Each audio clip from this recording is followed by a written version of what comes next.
সেটা তো বুঝলাম, কিন্তু নার্স বলছিল আপনি নাকি আমার দিনরাত সেবা করছেন।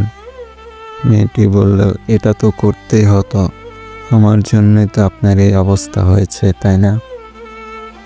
আমি ভাবছি কি আশ্চর্য ব্যাপার, যেখানে আমার নিজের পরিবারের লোকজন আমাকে অবহেলা করে, আর এই মেয়েটাকে আমি কখনো আগে দেখিও নি, না ছিল কোনো পরিচয়, অথচ মেয়েটা নাকি আমাকে সেবা করে সুস্থ করে তুলেছে, আর নিজের ভুলের জন্য বারবার ক্ষমা চাচ্ছি, যেটা নাকি সে নিজের নিচ্ছন্যায় করেছে। অথচ কত পার্থক্য এই মেয়েটা আর আমার আপনজনদের মধ্যে।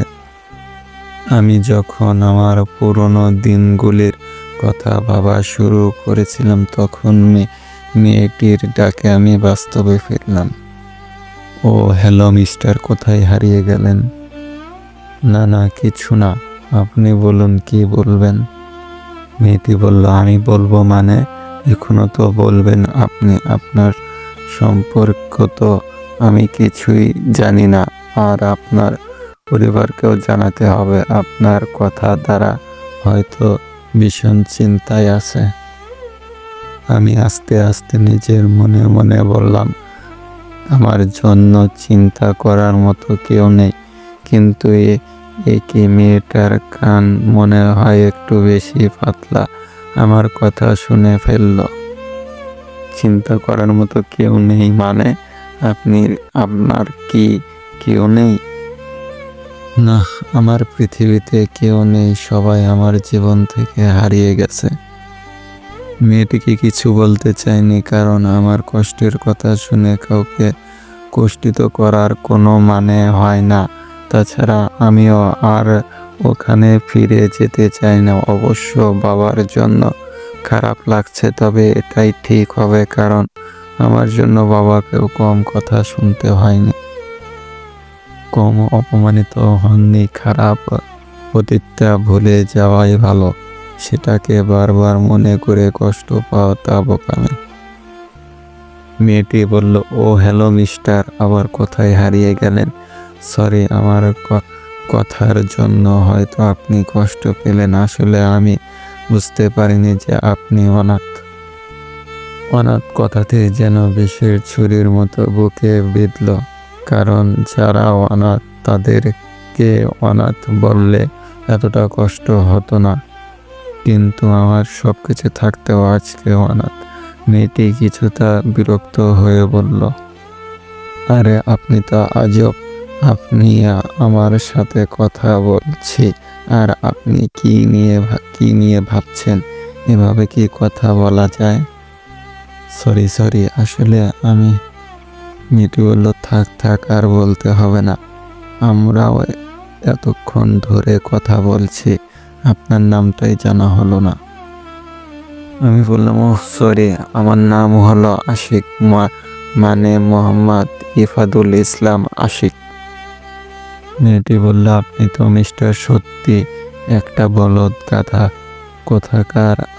একটা মেয়ে আপনার সাথে আগ বাড়িয়ে কথা বলছে, আর আপনি কোনো কিছুই বলছেন না। মেয়েদের সাথে কিভাবে কথা বলতে হয় তাও তো জানেন না দেখছি। আরে অ্যাটলিস্ট আমার নামটা তো জিজ্ঞেস করবেন নাকি? সরি, আসলে আমি বুঝতে পারিনি। আচ্ছা, আপনার নাম কি? ঠিক আছে, আমার নাম হলো তানিশা আক্তার রেনু, তবে সবাই আমাকে রেনু বলেই ডাকে। খুব সুন্দর নাম আপনার।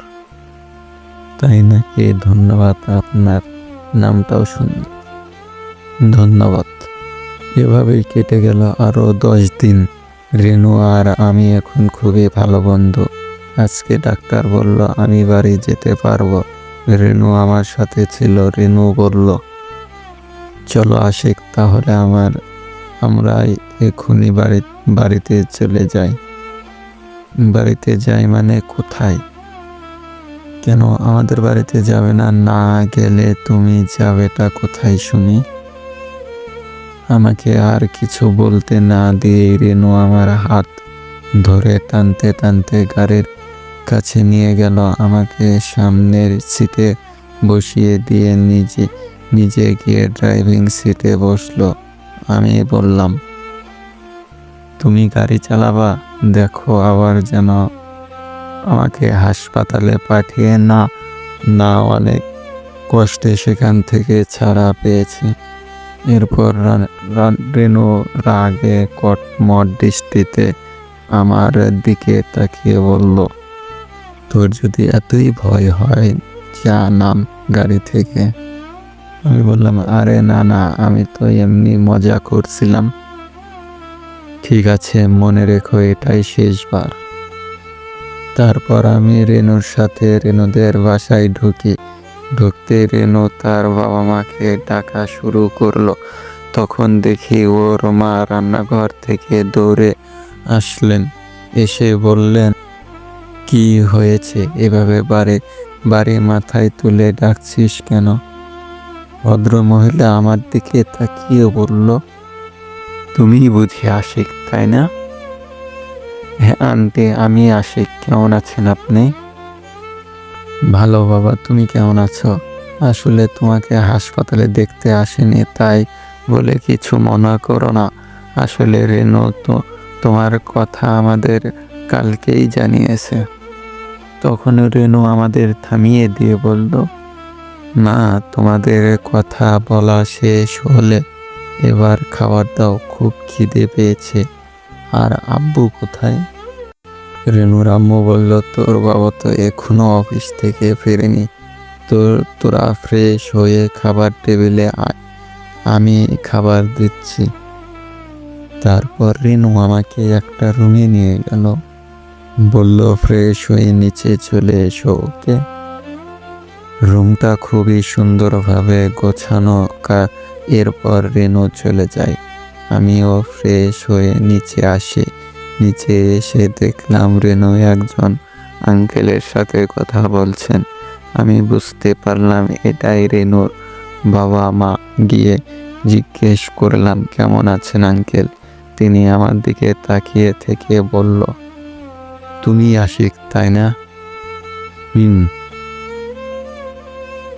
তখনই আঙ্কেল আমায় কি একটা বলতে যাবে, রেনু তাকে থামিয়ে দিয়ে বলল, তোমার যা জানার ইচ্ছা পরে জেনে নিও, এখন প্লিজ খেতে বসো, আমার খুবই খিদে পেয়েছে। রেনুর কথায় সবাই খেতে বসে পড়ি।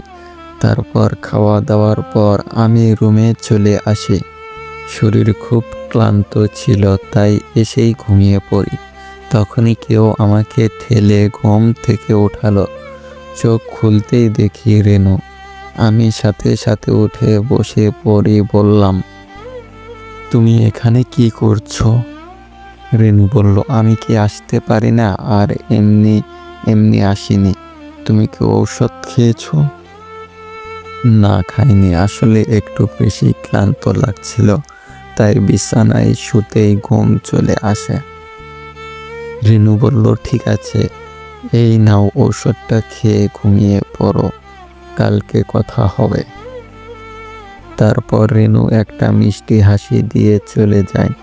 মেয়েটা খুবই ভালো, সরলতা আছে তার সব কিছুতেই। এত বড়লোক বাপের একমাত্র মেয়েরা সাধারণত এমন হয় না, এটা বলতেই হবে। রেনু সবার থেকে আলাদা। আপনারা হয়তো ভাবছেন আমি রেনুর প্রেমে পড়ে গেছি, তাই না ভাই? আমি ওই দিকটাতে আর যেতে চাই না, আর কোনো রকমের সম্পর্কও জড়াতে চাই না। আমি বাকি জীবনটা একাই কাটাতে চাই, কারণ আমি নতুন করে কোনো সম্পর্ক জড়াতে চাই না, আর কোনো রকম অবহেলাও পেতে চাই না। অবহেলা অনেক কষ্টের। তবে রেনুর এই এত কেয়ারিং দেখে আমার একটু ভয়ও করছে। এটা কি শুধু বন্ধুত্ব আর দায়িত্ববোধ থেকে নাকি অন্য কিছু? রেনুদের বাড়িতে আছি 5 দিন। এই কয়দিনে আমি একেবারে সুস্থ হয়ে গেছি। আমাকে রেনুরা যেন তাদের পরিবারের একজনই করে নিয়েছে। রেনুর মা আমাকে নিজের ছেলের মতোই দেখেন, তবে রেনুর বাবা একটু গভীর প্রতীকীর, কিন্তু মানুষ হিসেবে খুবই ভালো। রেনুকে নিয়ে আমার যেই ভয় ছিল সেটাই সত্যি হলো, কারণ এই কয়দিনে রেনুর ব্যবহারটা সেটাই নিশ্চিত করেছে আমার প্রতি রেনুর যে কেয়ারিং সেটা ভালোবাসায়। কারণ রেনু আমাকে সবসময় শাসন করছে, এটা করো না, ওট ওট করো না, ইত্যাদি ইত্যাদি। তারপর খাবার খেতে না চাইলে নিজের হাতে জোর করে খাইয়ে দেয়। আমার পছন্দগুলো খুব খুঁচিয়ে খুঁচিয়ে জেনে নিয়েছে। এখন সে আমার পছন্দের শাড়ি পরে। সে শাড়ি পরা জানতো না, কিন্তু আমার জন্য শিখে নিয়েছে। তারপর আমার পছন্দের খাবারগুলো রান্না করে খাওয়াচ্ছে। রিনু আগে নাকি কখনো রান্নাঘরে যেত না, কিন্তু এখন সে প্রতিবেলায় রান্নাঘরে যায়। আমার জন্য কফি, চা, কখনো আবার জুস বানিয়ে আনে। আমাকে বলতেই হবে, রেনুর রান্নার হাত অনেক ভালো, মেয়েটাও অনেক অনেক ভালো, কিন্তু আমি এখনো আর থাকতে পারবো না। আমার জন্য রেনু কষ্ট পাক, আমি চাই না।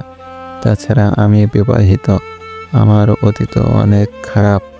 রেনু আমার চেয়ে অনেক ভালো, কাউকে ডিজার্ভ করে। আমি তার যোগ্য নই, তাই আমি চলে যাব বলে ঠিক করলাম। তাই কাপড় চোপড় সব গুছিয়ে নিলাম। এরপর ব্যাগ নিয়ে নিচে আসতেই রেনু আর তার বাবা মা নিচেই বসার ঘরে বসে আছে। আমি তাদের সামনে যেতে রেনু দাঁড়িয়ে গেল, আমার দিকে অবাক দৃষ্টিতে তাকিয়ে বলল, তুমি ব্যাগ নিয়ে এখানে কেন? কোথায় যাবে তুমি? দেখো রেনু, অনেক দিন তো হলো, আর কতদিন তোমাদের বাড়িতে থাকবো? আমি তো সারা জীবন তোমাদের এখানে থাকতে পারবো না। আসলে আমি এখানে চাকরি খোঁজার জন্য এসেছিলাম। এতদিন তোমাদের বাড়িতে আছে, আমার কেমন যেন লাগছে। এভাবে বসে বসে সময় কাটানোর আমার ভালো লাগছে না। তাই এবার গিয়ে চাকরিটা খুঁজতেই হবে। তাই তাই আমি এখান থেকে আজকেই চলে যেতে চাচ্ছি। তোমাদের সবাইকে অনেক ধন্যবাদ। তোমরা আমার আপনজন না হয়েও আমাকে অনেক ভালোবাসা দিয়েছ। সেজন্য আমি সারা জীবন তোমাদের প্রতি কৃতজ্ঞ হয়ে থাকবো রেনু। তোমার মতো বন্ধু সবার ভাগ্যে জোটে না। আমি অনেক ভাগ্যবান যে তোমার মতো একটা ভালো বন্ধু আমার জীবনে এসেছে। কথাগুলো আমি অন্যদিকে তাকিয়ে একটানা বলে চলে গেলাম। যে দেখে আমার কথা শুনে তারা সবাই দাঁড়িয়ে পড়েছে। রেনুর চোখে জল চিকচিক করছে, তাই বুঝি বৃষ্টি নামবে। তখন আঙ্কেল বললেন, এসব কি বলছো তুমি বাবা? আমরা তো তোমার আপনজনই। আর বিশ্বাস করো, তোমার এখানে থাকতে আমাদের কারোর কোনো সমস্যা হচ্ছে না, বরং আমাদের ভালো লাগছে তোমার সাথে সময় কাটাতে। আমি বললাম, না আঙ্কেল, এমন কেন বলছেন? আসলে কাজ না করে থাকতে আমার কাছে ভালো লাগে না। তাছাড়া আমি কি একেবারে চলে যাচ্ছি নাকি? যখন মন চাইবে তখন আপনাদের সাথে আড্ডা মারতে চলে আসব, আর আন্টির হাতের খাবার খেতে অবশ্যই আসব। যে দেখে অলরেডি রেনুর কান্না শুরু হয়ে গেছে। এখানে থাকা আর নিরাপদ নয়। আমি দ্রুত বেরিয়ে আসতে যাব, তখন শুনতে পেলাম রেনুর কান্না মিশ্রিত রাগী কণ্ঠ। তুই যদি আর এক পা আগাস তাহলে হাত পা ভেঙে আবার হাসপাতালে ফেলে আসবো। এই মেয়ে বলে কি? তবে এই মেয়ের কোনো বিশ্বাস নেই, রাগের মাথায় সব কিছুই করতে পারে। তাই পা সামনে আগানোর সাহস করে উঠতে পারলাম না, আমি ওখানেই থেমে যাই। তখনই দ্রুত পায়ে রেনু আমার সামনে এসে দাঁড়ালো। যে দেখি রেনুর চোখ আর নাক পুরো লাল হয়ে গেছে। রাগ আর কান্নার জন্য এমনও হয়ে গেছে। আমি ভয় মিশ্রিত চোখে ওর দিকে তাকিয়ে আছি। তখন নিশি বলতে লাগলো, খুব কাজ করার ইচ্ছা না তোর? কাজ করার জন্য একেবারে পাগল, তাই না? আমিও দেখব তুই কত কাজ করতে পারিস। তোকে কাজে খুঁজতে হবে না। আমাদের অফিসে তোর মতো এমন কাজের লোকই দরকার। কথাটা বলেই রেনুর তার বাবার উদ্দেশ্য করে বল, বাবা, আমাদের অফিসে ওর একটা কাজের ব্যবস্থা করে দাও। আঙ্কেল বলল, আরে এই কথাটাই তো আমার মাথায় আসে নাই।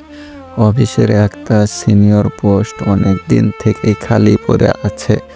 আশিক তাহলে ওই পোস্টেই জয়েন করুক।